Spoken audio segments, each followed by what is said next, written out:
Hello दोस्तों, स्वागत है आपका अपने चैनल सर्च एकेडमी में। दोस्तों, इस वीडियो में हम हिमालय के प्रादेशिक विभाजन के बारे में समझेंगे कि हिमालय को किस प्रकार और कैसे बांटा गया है। तो चलिए दोस्तों, ज़्यादा देर ना करते हुए वीडियो को शुरू करते हैं। हिमालय को दो प्रकार से बांटा गया है। पहला है हिमालय को उसकी आयु एवं भाग के हिसाब से बांटा गया है और दूसरा उसे नदियों के हिसाब से बांटा गया है। तो हम दोनों को इस वीडियो में देखेंगे वो डिटेल से।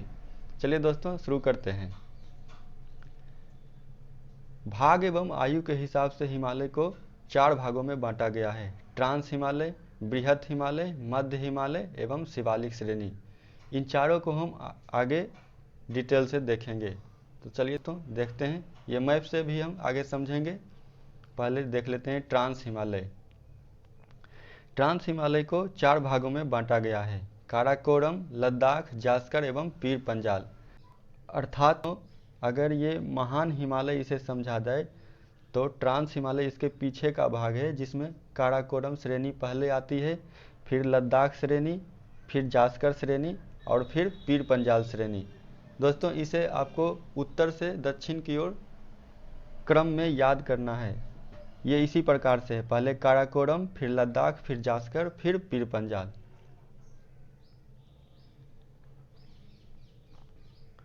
काराकोरम पर्वत श्रेणी का विस्तार पामीर से कैलाश पर्वत तक स्थित है।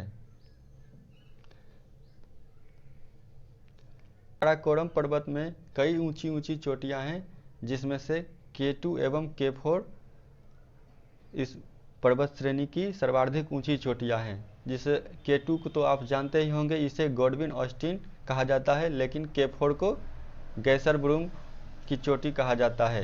ये इम्पोर्टेंट क्वेश्चन है। तो अब जानते हैं काराकोरम के बाद लद्दाख पर्वत श्रेणी है।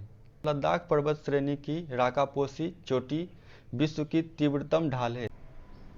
जानते हैं बृहत हिमालय के बारे में। इसे बृहत, महान, हिमाद्री या मुख्य हिमालय भी कहा जाता है।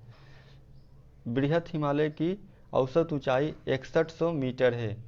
दोस्तों, आप इसकी औसत ऊंचाई देख सकते हैं, 6100 मीटर है, मतलब कि 6 किलोमीटर से अधिक ही इसकी औसत ऊंचाई है। विश्व की सभी ऊंची ऊंची चोटियां इसी पर स्थित है। अब जानते हैं लघु और मध्य हिमालय के बारे में। लघु हिमालय को ही मध्य हिमालय कहा जाता है। यह पर्यटन के लिए प्रसिद्ध है। सभी पर्यटन स्थल लगभग, जैसे कि मसूरी, शिमला, डलहौजी, सभी मध्य हिमालय के ही क्षेत्र में पाए जाते हैं। पर्वतीय वन भी इसी क्षेत्र में पाए जाते हैं। शंकुधारी वन, कोनधारी वन, सभी वन मध्य हिमालय के क्षेत्र में ही पाए जाते हैं। अब जानते हैं शिवालिक श्रेणी के बारे में। शिवालिक श्रेणी को नवीन हिमालय भी कहा जाता है। इसका विस्तार पश्चिम में सुलेमान पर्वत एवं पूर्व में अराकाम योमा, जो कि म्यांमार में स्थित है, तक माना जाता है।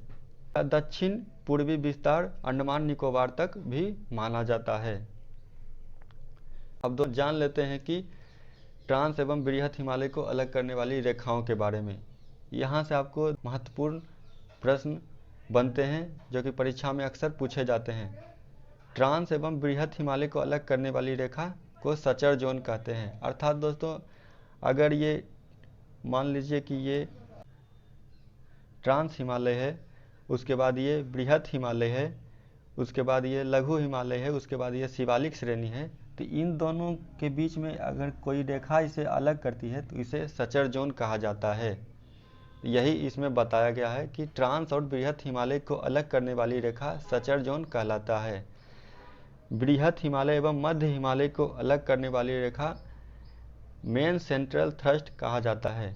इसका नाम मेन सेंट्रल थ्रस्ट है। यहाँ पर देख लीजिए, इसे मेन सेंट्रल थ्रस्ट कहा जाता है।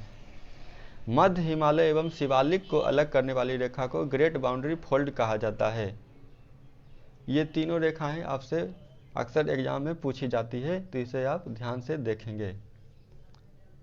अब जानते हैं हिमालय को दूसरी बार किस हिसाब से बांटा गया। दोस्तों, हिमालय को नदियों के हिसाब से भी बांटा गया है।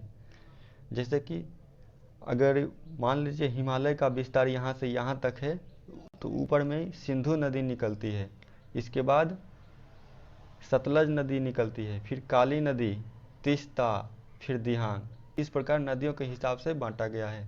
मैप से भी देखेंगे आगे, तो चलिए जानते हैं आगे। सिंधु एवं सतलज नदी के बीच के हिमालय को पंजाब हिमालय कहा जाता है। सतलज एवं काली नदी के बीच के हिमालय को कुमायूं हिमालय कहा जाता है। काली एवं तीस्ता नदी के बीच के हिमालय को नेपाल हिमालय एवं तीस्ता एवं दिहांग के बीच के हिमालय को असम हिमालय कहा जाता है। चलिए तो देखते हैं इसे मैप से। ये देखिए, ये आपका मैप में है। ये यहाँ से सिंधु नदी यहाँ से इसे गुजरी है और यहाँ से सतलज नदी निकली है। दोस्तों, ये बीच का क्षेत्र पहले पंजाब ही कहा जाता था। आधा पंजाब तो अभी पाकिस्तान में चला गया है और आधा भारत में स्थित है। ये बीच का क्षेत्र पंजाब कहा जाता था और इन दोनों की बीच के हिमालय को पंजाब हिमालय कहा जाता है। फिर से काली नदी निकलती है नेपाल के सटकर और सतलज नदी यहाँ से निकलती है। सतलज एवं काली नदी के बीच के क्षेत्र को कुमायूं हिमालय कहा जाता है। काली नदी एवं तीस्ता नदी के बीच के क्षेत्र को नेपाल हिमालय कहा जाता है और तीस्ता नदी एवं यहाँ से दिबांग नदी निकलती है, दिहांग नदी के क्षेत्र को असम हिमालय कहा जाता है। ये थे हिमालय को इसी प्रकार से बांटा गया था। दोस्तों, आगे के वीडियो में हम हिमालय की ऊंची चोटियों को पढ़ेंगे कि इसे कैसे कैसे बांटा गया है और इसकी ऊंचाई कैसी है। दोस्तों, इसे हम उत्तर से दक्षिण एवं दक्षिण से उत्तर की ओर क्रम में पढ़ेंगे, तो इसे हम आगे के वीडियो में देखेंगे। दोस्तों, अगर वीडियो अच्छा लगा हो तो लाइक शेयर सब्सक्राइब जरूर कीजिएगा और पहली बार चैनल पर आए हैं तो सब्सक्राइब करके बेल आइकन को दबा लेंगे ताकि हर नोटिफिकेशन आप तक पहुंचती रहे।